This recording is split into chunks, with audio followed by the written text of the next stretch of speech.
having held these babies and seen what abortion is, I can truly tell you that abortion is the most vile and demonic and despicably wicked thing that anybody could ever do to a child. And it has to stop. Hi, I'm Evelyn Ray. Welcome to the Cauldron Pool Show. Tonight we have a very special episode on the show.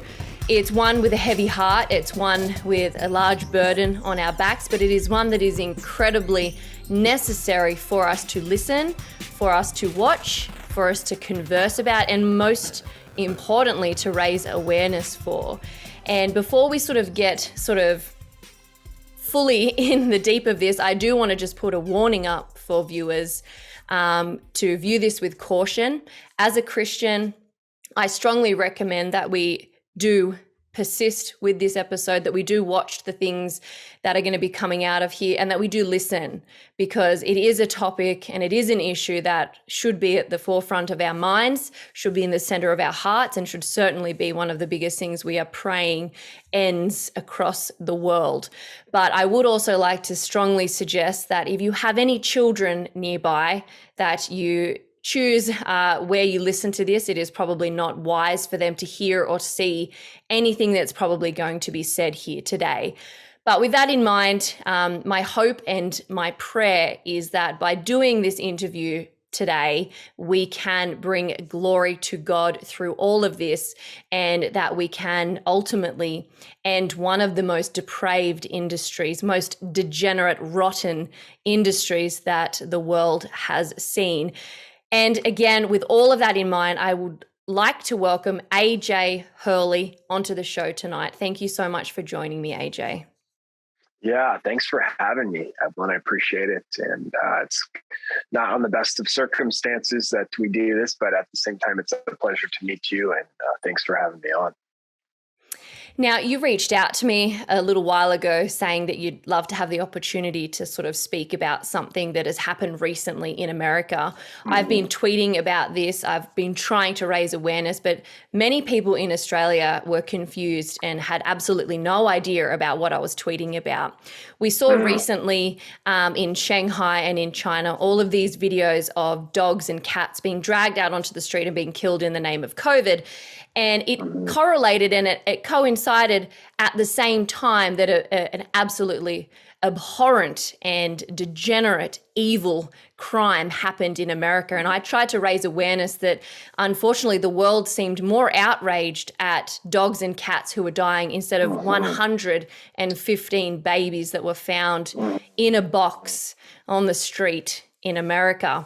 Now, I do want to sort of get into the context of that for people who might not be aware of what actually happened or have any clue of anything. I'd love for you. You were sort of there to sort of give just a brief sort of concise summary of what happened, and then we'll sort of get into your involvement with that a bit later.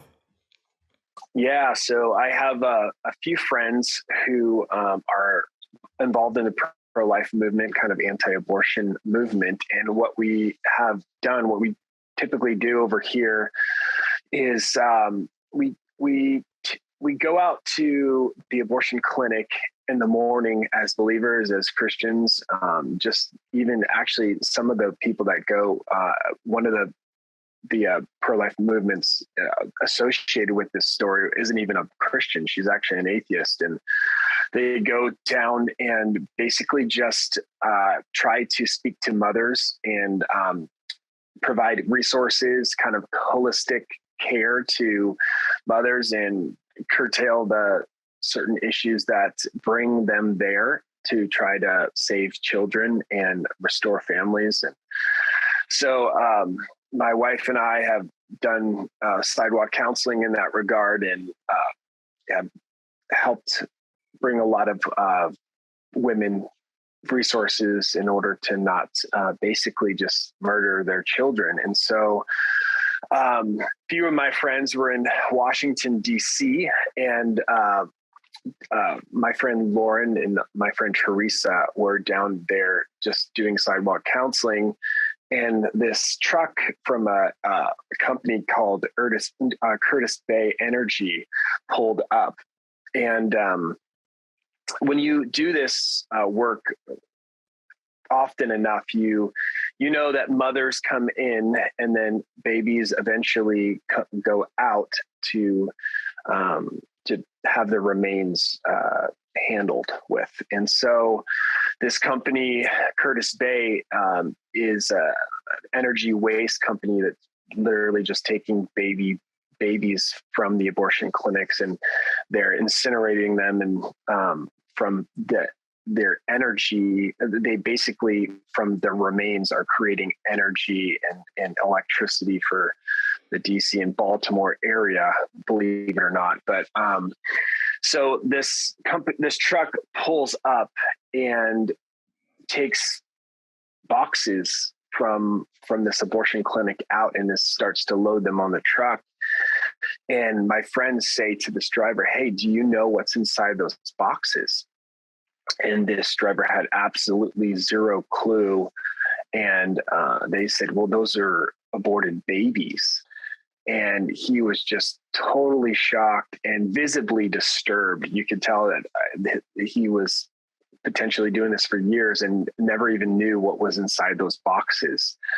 And he's frantically looking through his paperwork, trying to determine, like, man, is this true? Looks and sees the box, Washington Surgery Center, checks his paperwork, and it just like dawns on him. And they use this opportunity to say, "Hey, can we take a box?" And he's like, "What? Like, what? Why in the world would you do that?" And they're like, basically, "We want to give these babies a dignified burial and a funeral service." And so he basically says, "Well, I've scanned these boxes in. I'm not looking." So my friend Lauren takes a box, and they go back to a place of safety and open it up, and there's over 115 aborted image bearers of God inside at different gestational ages. But 5 of those babies were almost full term babies, Evelyn, and brutally dismembered, some of them, and some of them had evidence of infanticide and partial birth abortion, which over here in America is totally against the law. But unfortunately, big abortion and the whole industry is very much politically charged issue. And so abortion is highly unregulated over here. And now we're learning that even when you catch abortionists red-handed in partial birth abortion and infanticide, politicians are basically just covering for big abortion. And pain capable, fully viable. My background's as a respiratory therapist, so I put little babies on ventilators. It's kind of what got me into this whole pro-life movement. But pain capable, fully viable. Every single one of those babies would have survived outside of the womb. And here these babies were found, and nothing is being done. The DC PD and DC mayor has totally said, we're not going to do an autopsy on these babies, and no crimes have been committed.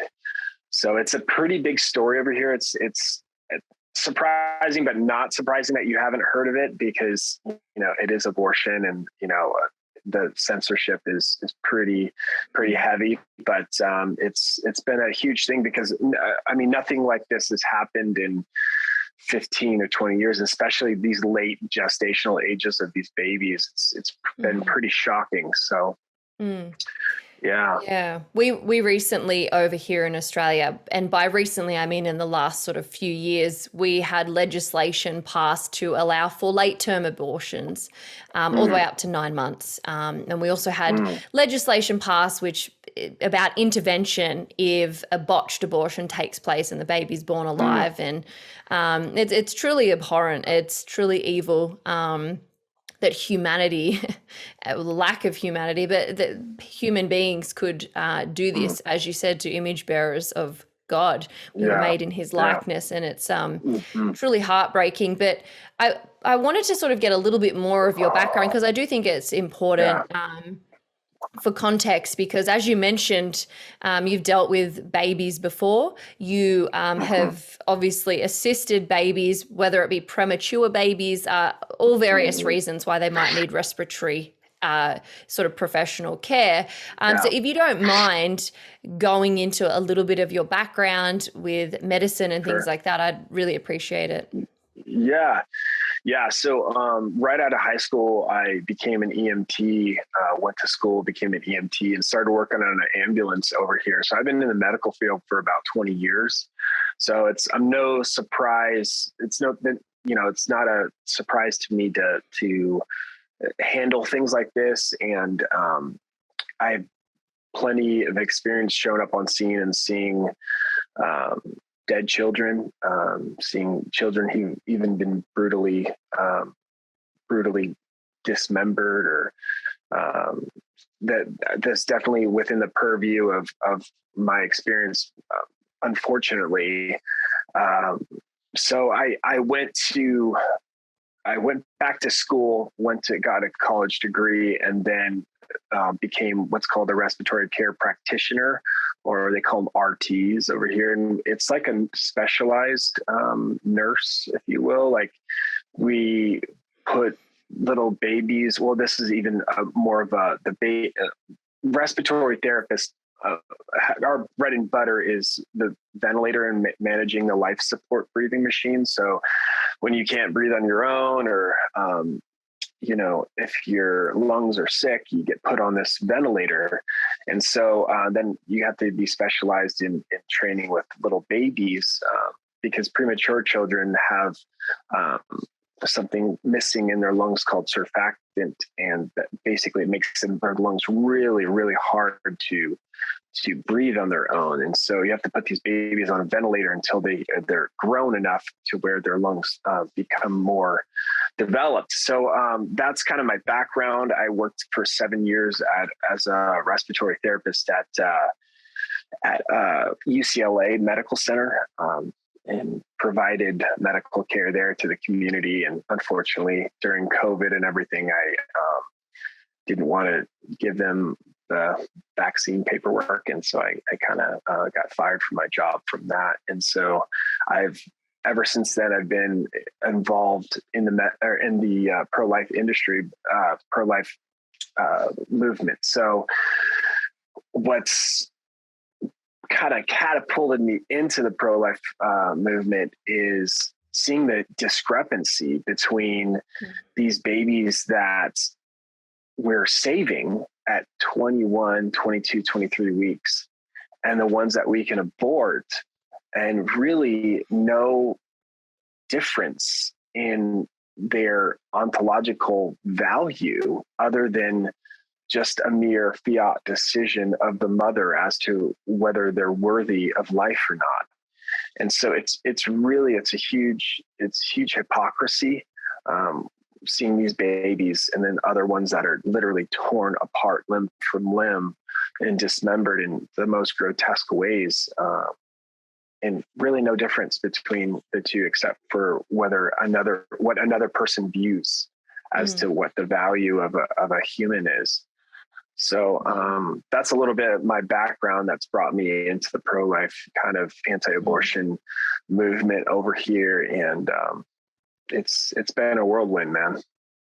I can't imagine. Like I served for 12 years, and I worked in child abuse and sex crimes. I've seen a lot of dead children as well, and seen some pretty horrible things. But the footage that I saw coming out from, what you experienced recently with these 115 babies was probably up there for one of the worst things I've personally seen in my life.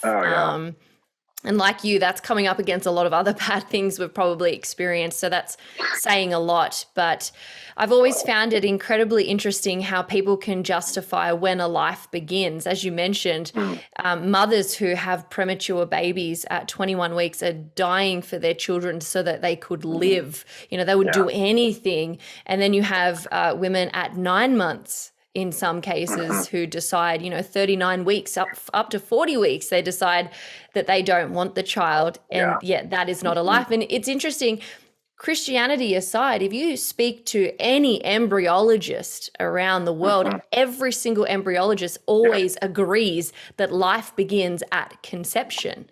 It's an undeniable scientific objective fact, yet it's just disregarded when it comes to abortion. It just sort of shows the lengths and the depths of the depravity of man right now. Absolutely. But, you obviously have been drawn into this sort of pro-life sort of movement. Obviously, I fully believe in the sovereignty of God, and he's obviously got a plan for you, and you've obviously got the background that you have and the experience you've had, and I think it will serve God well and yourself well going into here. But I think what a lot of people are probably wanting to know is how you got specifically involved with this particular case, because you mentioned a couple of friends who saw the truck driver, who saw the box, and who were able to take that. But at what point in time did you get involved, and can you kind of explain what led to that and how you got in? Yeah, I was gonna go there. So I'm glad you asked that, because that is the next point that people are wondering. So I happen to be on the East Coast. So for those who don't know, DC is on the eastern side of the U.S. And I was in just a couple states away. My wife and I were in New York at the time, and at the Margaret Sanger Planned Parenthood over there, just doing ministry and trying to help women. And so we get this phone call from my friend Teresa, just frantic. I've never heard her speak like this ever, and just terrified, and saying, AJ, I need you here right now. So my wife and I jumped on a train, and we were there day one that they picked up these babies, and about 4.5 hours later. And I mean, I've said this before, but nothing would be able to really prepare us for what we were going to see. These just children brutally dismembered and brutally murdered. Their images and faces I will never ever forget. And so, but they basically just brought us along to help with this thing. And so we had a kind of a monumental task before us. It's like navigating the legality of all this, obviously, and then trying to get justice for these babies, because over here, this isn't really legal what they're doing, especially with the evidence of partial birth abortion and infanticide in some of these children. So we had to, first of all, just videograph all these babies, and God in his sovereignty just allowed that to happen, even though it was just, the events were so gruesome. But this is really awakening a lot of people to the horror of abortion, because it's never really been seen to this degree. I feel like God has allowed us before, I think, judgment, to a last kind of chance to turn away, if you will. But he's really just kind of peeled back the curtain into what's happening every single day in this country, and allowed us to see the images and the victims and the videos of these babies, and the gruesome aspect of abortion and depravity that's associated with it. And so, we were there just to kind of help strategize, think of how we're going to publicize and make this available to the public, and when we were going to deliver these babies over to the police. So Mm. Now, you sort of mentioned late term abortion and infanticide, and it's interesting over here in Australia. I would say that we're pretty naive when it comes to methods and methodologies used for abortion. I was recently on a podcast where I spoke about the methods of late term abortion. To which people just could not believe it over here. It was like outside of their grasp. They could not fathom that this is real. And I sort of explained to them how at 9 months old, they can induce labor.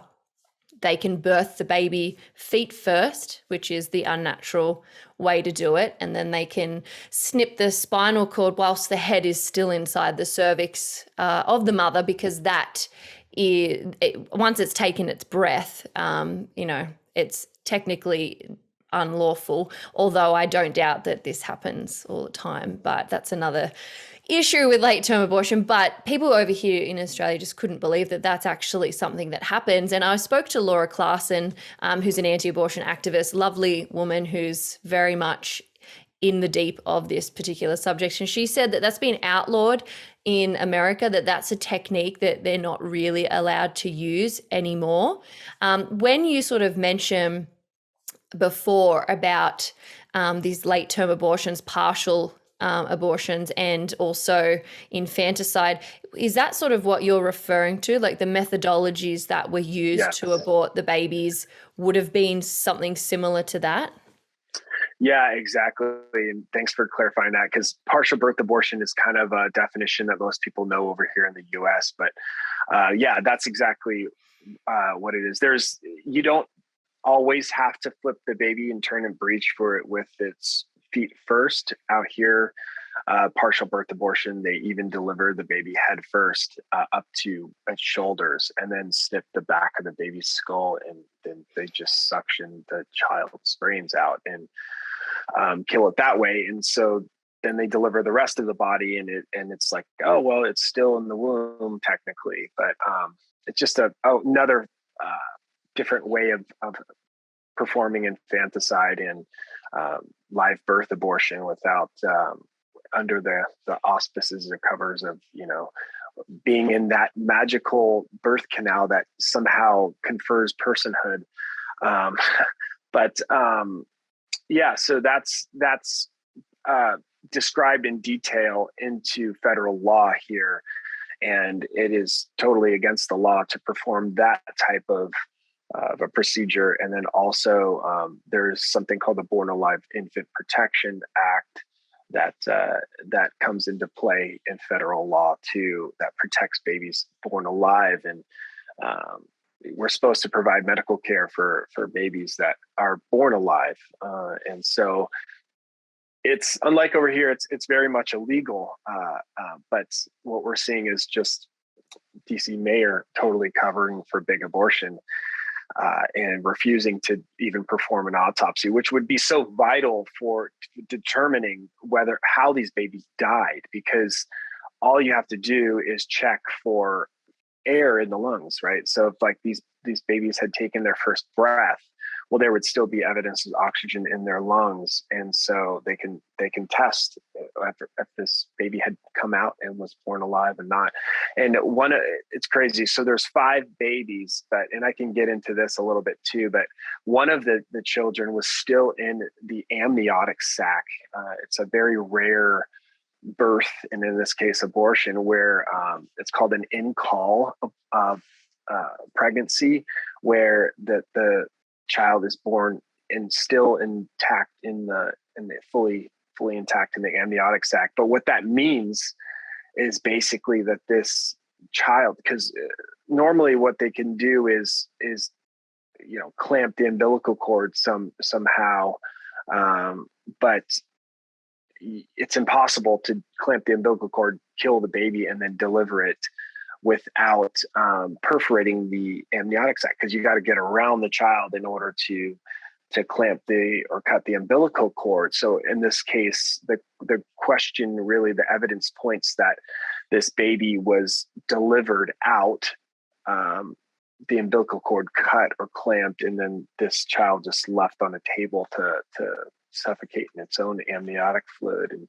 when we looked at the child, unlike the other ones, it's just completely purple, completely blue, as if it just sat there and suffocated. So horribly unspeakable depravity, and I'll probably get into that. But yeah, it's against federal law here, but doesn't seem to be regulated at all by the government. So. There's certainly there are some things that the government really want to get involved with, and almost too much, like the overreach and the big government. And then there are some things that the government you could actually desperately use and do for good, and they just don't want a bar of it. And unfortunately, abortion and I guess the regulation of the practices of abortion are probably one of those things that they're not involved in and they would rather sweep under the rug. I think it comes from a culture of protecting the mothers and a fear of almost accusing the mothers of crime. It's something that they don't really want to sort of get involved in. And it comes at the cost, I guess, of things like this happening and nothing being done about it. But I saw the footage of these 5 babies that looked fully developed. I mean, you are a medical sort of expert in some way. You have experience in the field. And I heard you mention that these babies, you could pretty much hazard a guess that they would have survived outside of the womb if they were born without medical intervention, because they were so far along in their gestational development. But if you're comfortable with it, Yeah. I don't want to, but I think we have to kind of, put the spotlight on what actually happens to these babies. And, you mentioned that you got the phone call from your friends.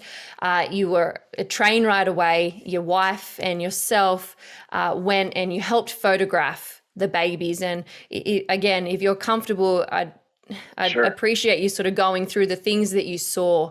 And I will play these videos later for the people watching at home. Sure.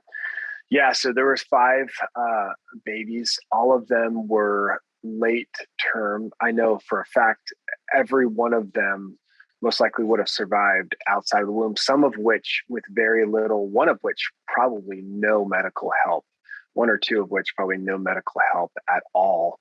One of these children, we named all 5: Christopher X, Holly, Phoenix, Angel, and what was the other one? Christopher X, Holly, Phoenix, Angel, and geez Louise, can't remember the other one offhand. But so we named every single one of them just to kind of dignify them.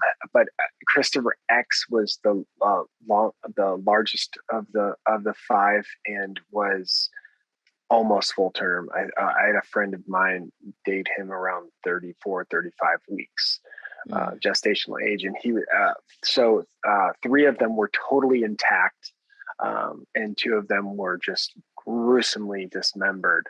So Christopher X was huge. I mean, I've just so surprised because one of our friends, we came back to another state and saw their newborn baby, and he was so much smaller than Christopher, and I had to leave the room because I was just so overwhelmed with sadness. Yeah, he was just huge, totally intact, and then just, I don't know, probably a victim of just infanticide because he was still pink. And then there was Angel, which was another baby that was just totally dismembered. And then Holly was dismembered also. Phoenix was still, like I explained, in the amniotic sac. And then the last child, Harriet, I'm sorry. Harriet was the other one. So Harriet, it was the only one of the 5 that was the overwhelming evidence of partial birth abortion. So, and there's a lot of memes of her, like beautiful artistic drawings, renderings of her.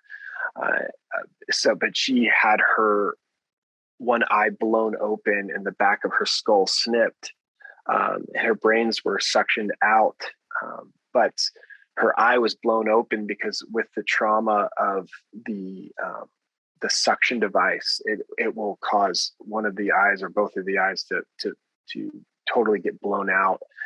But huge, very evident, prima facie evidence of partial birth abortion with Harriet.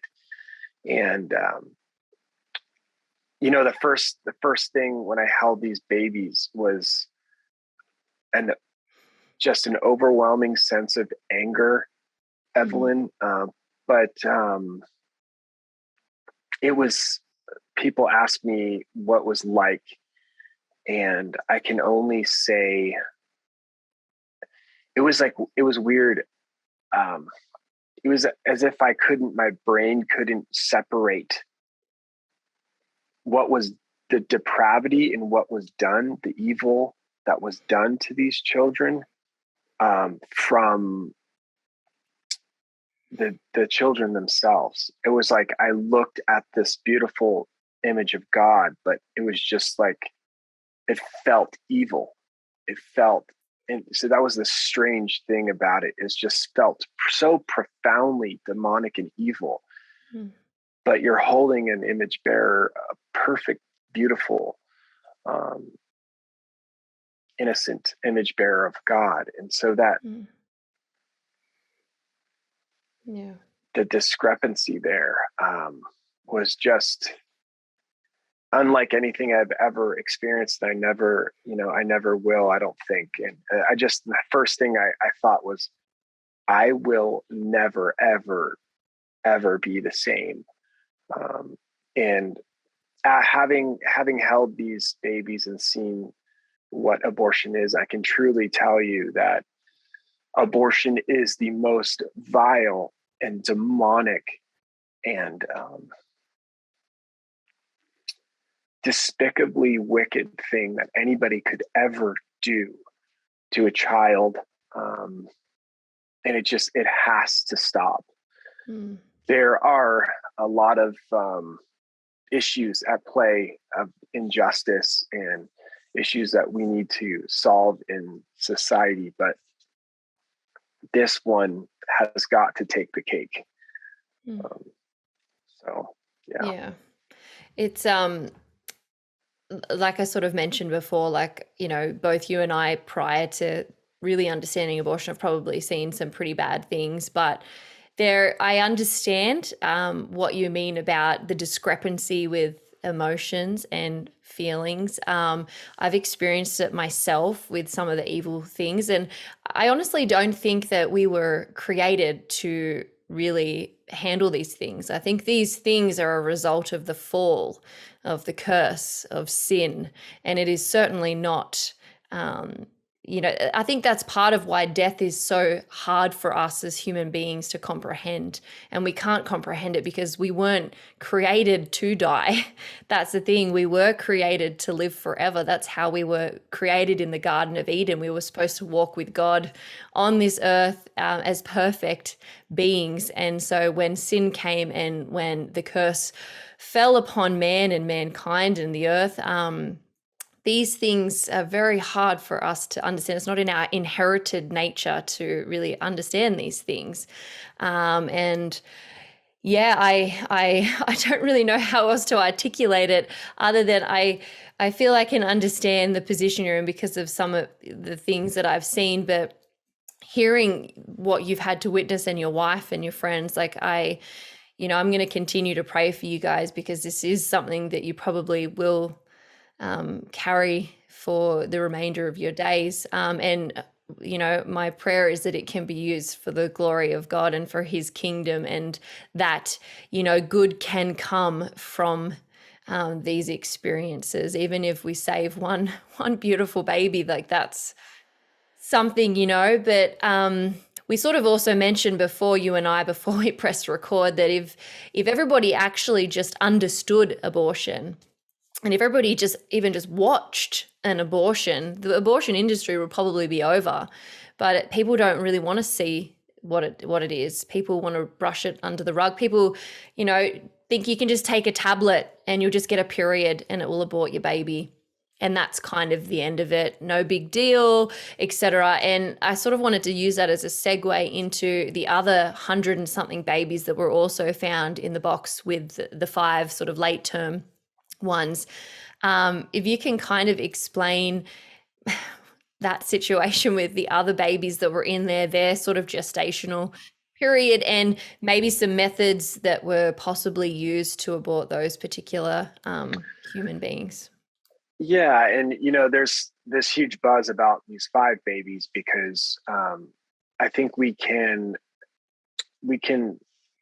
relate to them better because we see and hold babies that big all the time. We have such an understanding of the innocence of those children that we hold, but we never really have any experience with these other babies. I mean, I held tiny babies in my hand that had fully just developed fingers and toes. And, a baby, a lot of people don't realize that by the time a woman has missed her first period, her baby's heart, and finds out she's pregnant, her baby's heart is already beating, and wholly distinct human from conception. So when we talk about these babies who are these 5, and the hashtag is being used in America, justice for the 5, but it's important that we say we're not making a kind of qualitative or ontological distinction between the value of these late term, more developed babies and the first trimester babies, as if one was more valuable than the other. And it's every single human from conception to natural death is just as valuable. And so when I have a 6-week-old little baby that I hold, that his arms are just budding, it's not like from conception on, if it's 5 weeks, a little bit more, we sprinkle a little bit more fairy dust of personhood. And then when it's 11 or 12 weeks, a little bit more fairy dust of personhood. No, science of embryology, like you had said, is so unbelievably clear. In fact, even now, 98% of biologists over here, they recently polled, agree that life begins at conception. So it's basic biology that from the moment of conception, a unique child with its own distinct DNA emerges. And so that's the beauty of creation, of a new life. And so for some reason, we have created arbitrary categories of distinction of persons and beings. Whereas it's much like we did with slavery, right? So we took a certain class of human based on some arbitrary accidental property, whether it be the color of their skin, or whether type of race they are, that determined their value, personhood, and human rights. And 150 years ago in America, but today it's no different. But we've just chosen another arbitrary class of incidental or accidental properties to ground value and dignity, and a whole class of humans based on their size or their location or their level of development or their environment. We've just deemed them unworthy of any protection of life or dignity. And so it's hugely hypocrisy, Mm-hmm. and it's going to take, having seen these and just seeing America. And I mean, America and California now, we're introducing whole bills of infanticide in Maryland and in Colorado. We're seeing the real evidence, I think, of what abortion is. It's not a lack of knowledge. It's not a lack of science. And the party of science over here is the one that is heralding these abortion extreme political measures. And so the real issue is not a lack of knowledge. It's not a lack of understanding or biology or anything like that. It's an issue of sin and depravity, an issue of evil in society, and it's just going to take a spiritual awakening for people to stop hardening their hearts, to be awakened to the horrors of what abortion really is. Mm. Yeah, I think everybody always says, trust the science, unless the science goes against their narrative. And that's exactly what we're sort of seeing now. Now, I wanted to sort of ask you what happened after you took the videos, after you took the photos, and after you kind of figured out, like, obviously you got a call from your friend, you dove straight in. That would be, you probably have a lot of adrenaline going on, a lot of emotion, but what was sort of happening with the legality side of it, and what sort of happened after the photographs and everything were taken of all of those babies? I'm glad you asked that, because there's a ton of media misinformation and media slander that's happened over this whole case. So it took a little while to deliver these babies over to DCPD for a number of reasons. Like, we were trying to get an independent pathologist that could look at the babies and give an opinion on the children before we turned them in, because we knew that this might happen, probably would happen, especially a very liberal place of America in DC. DC is often termed, instead of the District of Columbia, the District of Corruption. Right. And so we knew something probably like this would happen. So we wanted to get an independent pathologist. It was just very, very incredibly hard to find one, especially one that would kind of risk the legalities surrounding this, which is kind of weird on one side, because on one side, they want to pretend like these aren't babies. These aren't real humans. These are just garbage, right? This is just medical waste going off to an incinerator. So, on one hand, it's like, well, what are they going to charge us with? Just stealing trash? But on the other hand, when it's convenient for that side, right, then it suddenly becomes a baby, and now they're going to charge us with handling corpses. So it's like, oh, wow. So like, talk about, the hypocrisy of that, right? Yeah.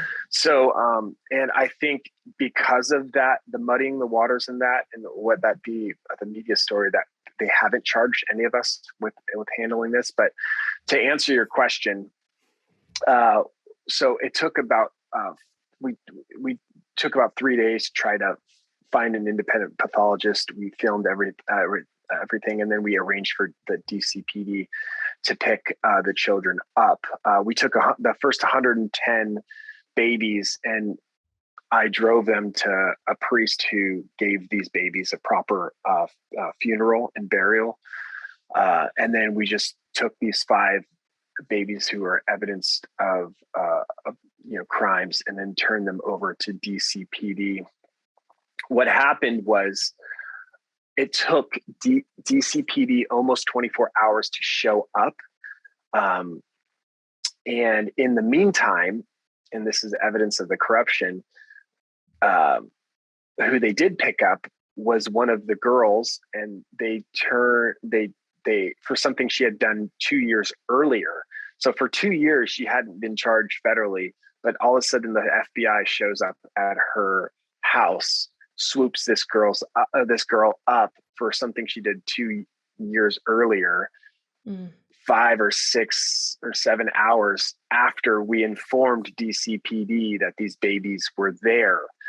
So the FBI swooped her up, never entered the house, but suddenly then, after FBI came and got her, DC Homicide and Forensics showed up several, like 4 or 5 hours later, picked up the babies, and ran a story in the media that this crazed pro-life lunatic was harboring babies in her basement. And as a result, the FBI raided her to get the children. So that's, wow.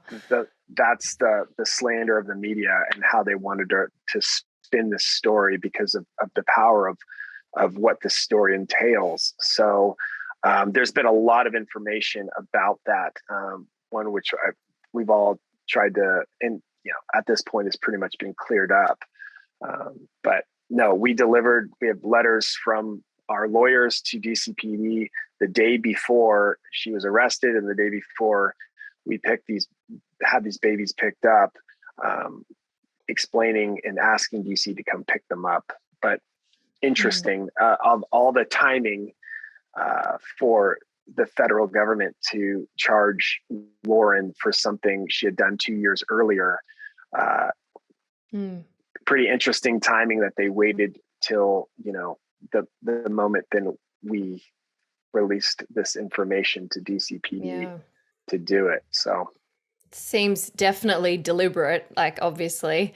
You don't forget about something like that. Like you've got to ask yourself how many coincidences like before it's like it's not a coincidence, and it certainly doesn't seem like it is just a interesting coincidence, the timing. But I believe, I think I heard that she was arrested for a pro-life thing. And, just to sort of clear it up, people are like, oh, what is she arrested for? It was for another sort of pro-life activist thing that had happened a number of years ago, all to do with, saving babies from being aborted. So ironically at the same abortion clinic too. So she did something called a Red Rose Rescue, where they go inside the abortion clinic.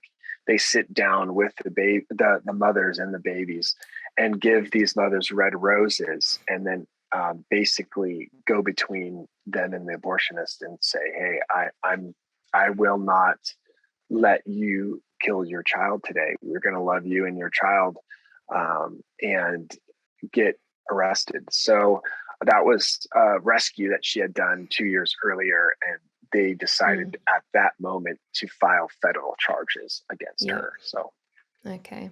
And whereabouts is this all at the moment? And not just where is it legally at the moment? Like, is it an open investigation? Are they still looking into it? Are there potential charges that are going to be laid on the abortionist or the abortion clinic? And not just that, what is the sort of public response been to all of this? Has it been supportive of an investigation, or is it sort of in line with sweeping it under the carpet? I think it's a mixed bag, but there is a very growing, I would say, movement of people that are wanting justice. It's justice for the five thing has become quite a deal over here, especially in light of the fact that DC mayor is trying to cover this up. So what's also interesting about this case is this abortionist, it was already in an undercover video several years before this, bragging about not providing medical care to babies born alive. So this abortionist, I hate to even use the term doctor, is so grotesque that he's not even really respected in his own kind of clan. And he botched an abortion so bad one time that he killed the woman. And then it was so bad they found fetal remains in her lung. And so all the way, just everywhere, and all the way even in one of her lungs. And so this abortionist is already just not the greatest. And so people are wanting to get justice, but, really, as you know, often the desires of the people do not coincide with the politics that are pushed from the top. And so they say it's an ongoing investigation. They still have, I know do know that they still have the babies at the medical examiner's office. And so now is just the time that we have to put pressure on the medical examiner, pressure on the mayor. We're doing another rally in the very beginning of May to try to bring awareness and try to put pressure on them to do what's right. There are so very few laws that protect babies in general, but the few that are on the books, it's just appalling to me that there's such little oversight and accountability that they're not even willing to enforce the little protections that they do have for babies that are born alive and babies that are come out of the womb and are brutally murdered. So with you tragic. said that the medical examiner has these 5 babies at the moment, but you also mentioned at the beginning of the recording that no autopsies were going to be performed. So is that the case? Like, or is there still a possibility with the rally and with awareness and things that an autopsy could potentially be performed on the babies? Oh yeah, no, and in fact, there's over 60 members of Congress, and I can't remember, over 30 members of the Senate are calling for a congressional hearing and an open investigation, and they're calling for an autopsy on these babies. But it really just depends on whether they're going to do that. In fact, Ted Cruz said that if he wins the Senate, if the Republicans wins the Senate in this next election coming here in November, that he will basically be the head of chair in this committee or whatever, and he would be doing an open investigation. And if that they got rid of those babies, it would be very bad for them. So no, this is very much still going on, and there is still hope. So the hope is that we can just get enough of a stigma around here and build this movement, not only to awaken the country to the horrors of and the reality and need for us to stand up, but also just for this justice for these children.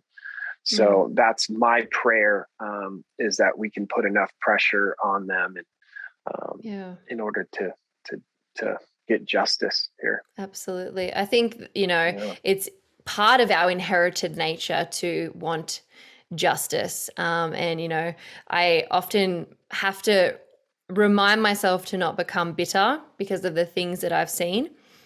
And Piper once wrote a book called Battling Unbelief.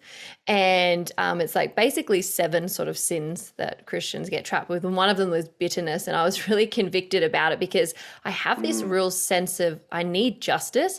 And if I feel like there's an injustice, I get really angry and really bitter. And this is something that I've obviously seen in myself that I need to work on as a Christian, as a person.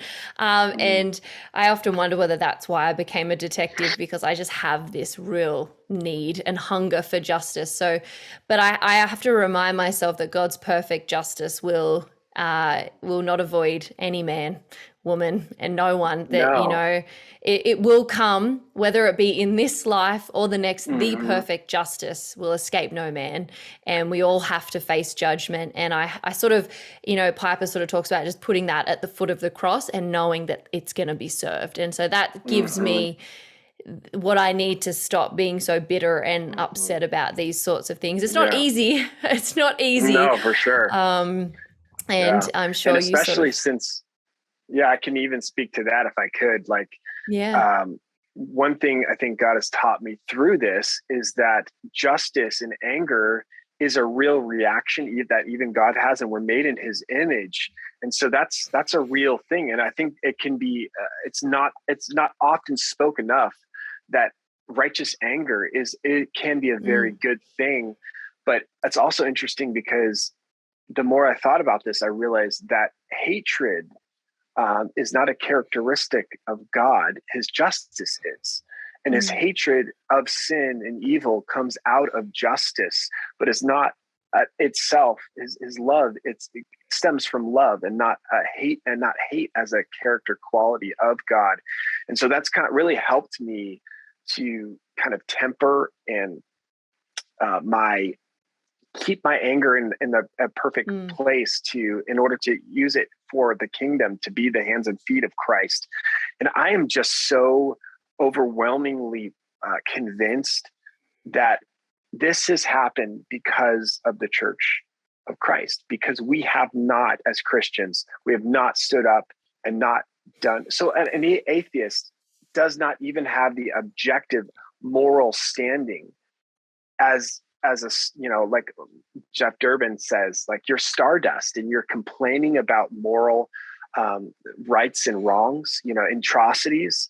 And so unbelievers, it's no surprise that this atheist kind of milieu that we're in, that's swimming in, doesn't view humanity with the type of understanding that it should, because you don't have even the underlining for justice to why, as a cosmic accident, you are decrying the moral injustice of against another human and human person.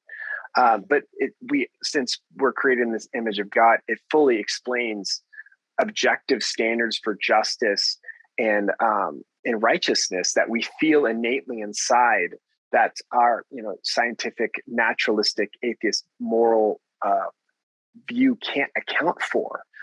So I think that's why, as believers, we need to stand up and be the hands and feet. But this is just a huge case of the treachery, self-love, and cowardice of the American gospel and its leaders in particular.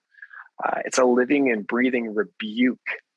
These babies and what's happened to them is a living and breathing rebuke to the Church of Jesus Christ. And it's not until we as believers stand up and be a force of change, his hands and feet, his prophetic mouthpiece, to stand against this horrible evil and to end it. We have to, Evelyn, we have to end this thing. It has to end. It has to end. And I'm so utterly convinced and spurred on to end this by whatever means necessary, to end this brutal wickedness and dismemberment of these babies.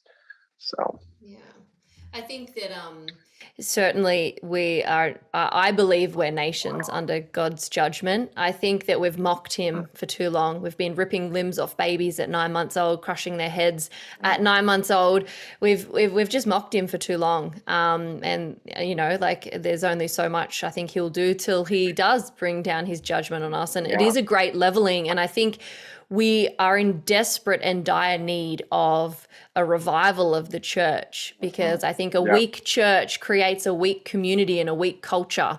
And that's when these ideologies are able to infiltrate. And that's when these ideologies are able to not only infiltrate, our societal sort of functionalities and things, that infiltrates the pulpit, it infiltrates the church, and essentially we hand the keys over to Caesar, to our church door, and go, whatever, you're our new God, you're our new source of security and everything else. And I think the church needs a big leveling, a big shake up, and a new era of shepherds to sort of lead us out of these dark times. 100%. But I think it was John Calvin, he said, if God wants to judge a nation, he's going to give them bad leaders. And we're seeing that with our government, and we're also seeing that with our shepherds, with our churches. And so I have got hope that all of this is going to birth a new era of Christianity, a new era of men and women of faith who are going to persist in the truth, who are going to pick up the cross and follow him, and who are going to stay on that narrow path. It's not easy, but we certainly have a responsibility to do it as Christians. But I wanted to sort of finish just to sort of wrap up what actually happened. What about the mothers of these babies? That's something I wanted to ask. Have they come forward? There's been a bit of a media attention in America, not so much in Australia, but certainly online and in the social media forum. Have the mothers of these babies come forward and said anything, or have they kind of just stayed quiet about it all? Yeah, I don't think, not to my knowledge, any of them have, none of them have come forward. It would be really hard for them to prove. I mean, I guess it wouldn't be super hard. They could just say, it would be hard to really prove that these babies are theirs without a DNA test or something like that. But I guess all they would have to do is say, "Hey, I went to Washington Surgery Center on particular Mm, day, and that I believe that's my baby." But I mean, they do probably 20 abortions every day in at some of these places. Not all of those are surgical. A lot of them are pill abortions, but none of them have come forward. But that is a good question, mm, and I mean, we would love for them to come forward. I would love to help them provide, mm, um, post-abortive counseling to provide, see what issues led them to do this. There's always underlying issues besides, I just want to kill my kid. That's mm. obviously not the reason why a lot of these women end up there, whether that be socioeconomic or, um, even domestic issues as to why this happens. But yeah, I would totally invite in it. If any of these babies or these women's babies' mothers came forward, we would love to come alongside them and help them. So. Something we can certainly pray for. It would Mhm. be, I imagine it would be hard to escape it if most people in 2022 have social media. They have Facebook, they have Yeah, Instagram, they have Twitter. Like, I'm sure yeah, they would be doing the maths in their head, sitting at home going, oh, I yes. went there on that day. I was about 9 months at the time. I had a Hmm. girl or I had a boy. And, you would think that you would hope, and my prayer is that there is some kind of conviction and accountability and responsibility, and maybe I don't know, like me, I'm thinking about it, like you would just want to know if that's your baby, that the Hmm. images that are being all on social media. So maybe that's something we Totally. can pray for, that maybe these mothers can, you know, be convicted and hopefully find the Lord through all of this exposure and Yeah. maybe come forward. But I wanted to sort of touch on as well the truck driver. Has he copped Hmm. any legality issues? Has he had to provide statements? What's sort of his involvement from this point? Because he did a So it's pretty big so thing. yeah, it's interesting. We would really want him to come forward. He hasn't come forward, and I don't know if he's been fired from his job. I don't know what happened to him, um, but we were really trying to come through on our promise to give these babies a proper burial. So I think he can, somewhat be at released and relieve that his courage in coming forward and doing this, being somewhat of a whistleblower without even realizing it. I think he did it Mm. as an act of love to these babies, but no doubt he has definitely suffered because of this, and I would even love to come alongside with him. So but he hasn't come forward, and in fact, Right. Curtis Bay has put out statements. That's the energy company that picks up these babies. Mm. They put out statements denying that they even pick up babies at all, and categorically denying that they even deal with any type of fetal remains. So it's interesting the kind of cover up job that they're trying to How do can they too. do that? Because, like, is it I don't common know. practice for them to get the aborted babies?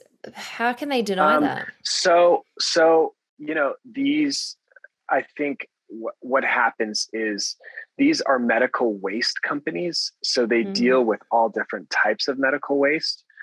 I Right. doubt Curtis Bay even gives a rip about abortion at all. And Mm. so, it's very easy for them just to cancel that contract. And rather than, why in the world would they incur all of this negative press for just picking up, they have other business. Like, picking up babies is probably such a small percentage of what they do. Although we abort 3,000 children a day in this country. So, but in the grand scheme of things, uh, it's very, very bad press for them that this energy company that converts biomedical waste for electricity for the Baltimore area, Maryland area, has now been exposed as a an organization, or not, I'm sorry, a company that is literally taking fetal remains of the community, overwhelmingly the minority communities of the Baltimore area, and Mm. then using them to charge their laptops. Um, gruesomely horrifying. So it's very bad for them. They've even cleaned up their website. On their website, I posted the pictures of before and after, but they even had a phrase on their website that we dealt something to the effect of from cradle to grave.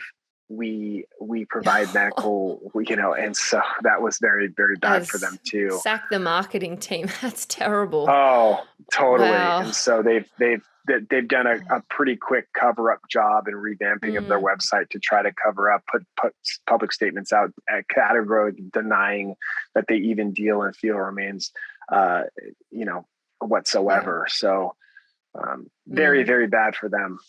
But yeah.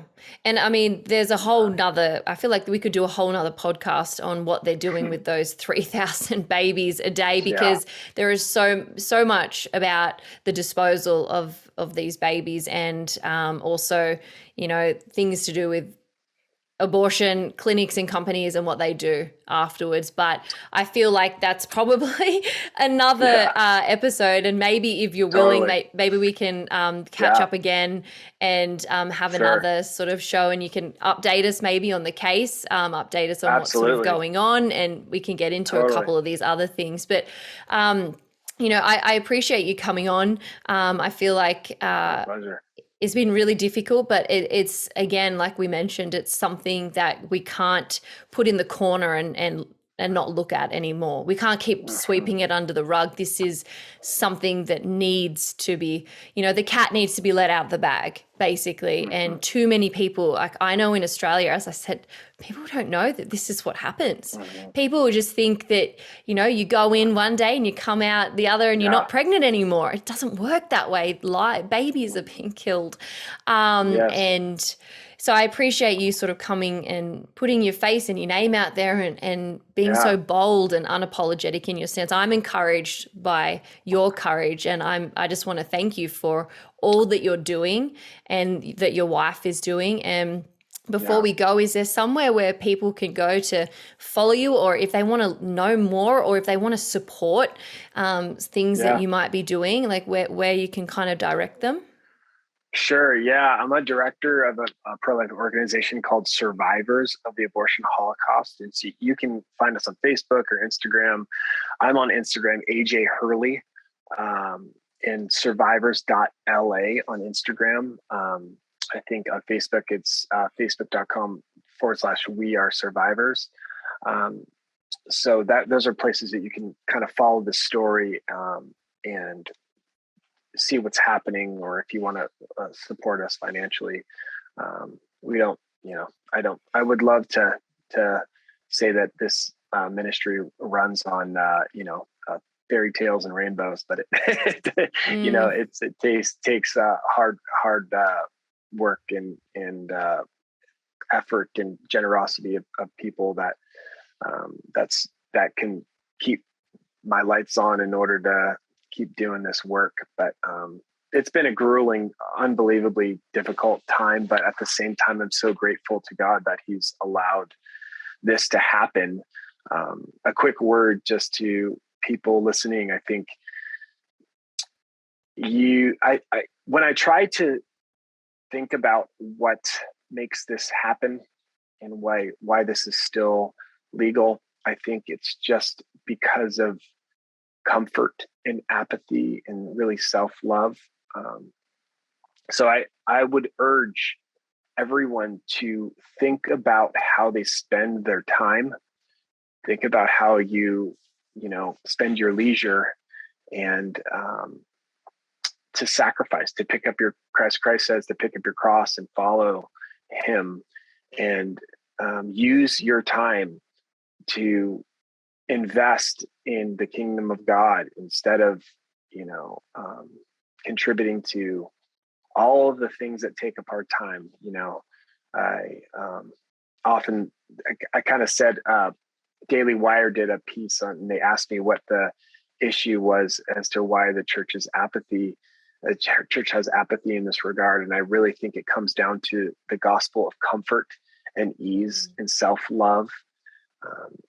Christianity has become this almost psychological kind of blanket that people put on, and we've sang the song Oceans, about our own, my soul in comfort in God, and my spiritual, which is great. God is a huge comfort to us. But when the focus becomes all about our comfort and our self-love and our just this gospel of self, while the world is burning, is so antithetical to the mission of Christ that said, "Come and die, pick up your cross, and follow me to death if need be."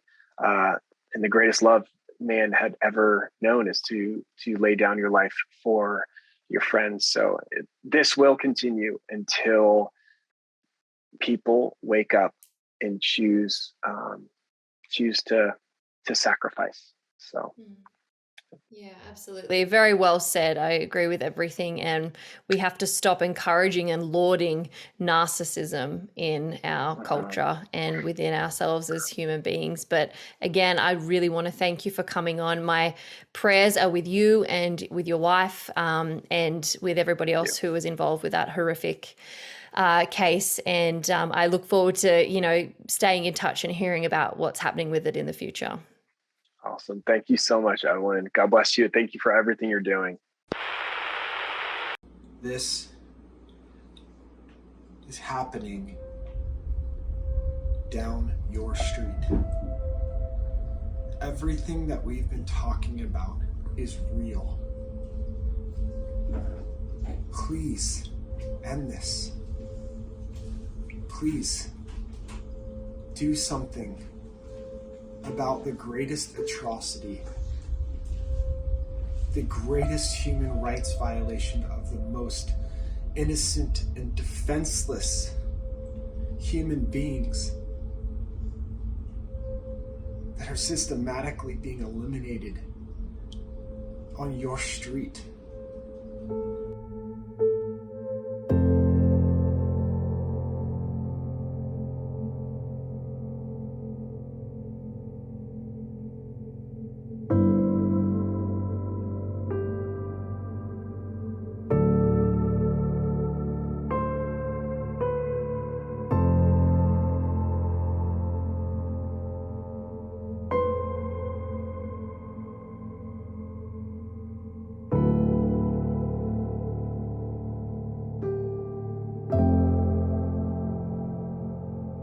So this is a baby girl.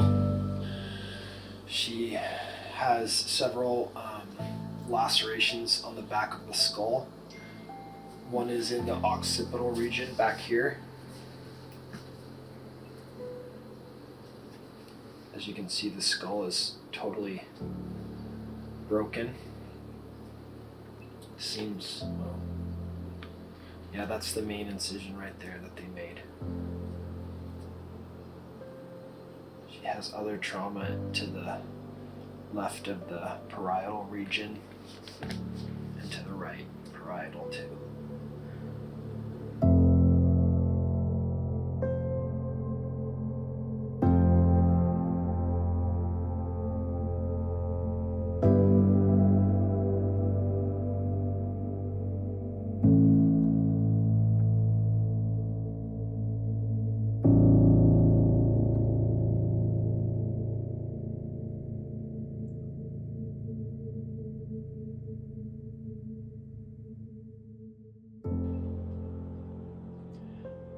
This is what we call choice in this country. This is what we call health care. We use cute little euphemisms to distract from what it really is. This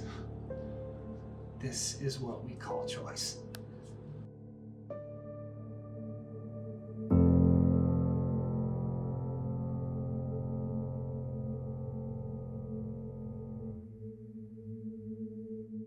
Pastors, moms, dads, end this. End this.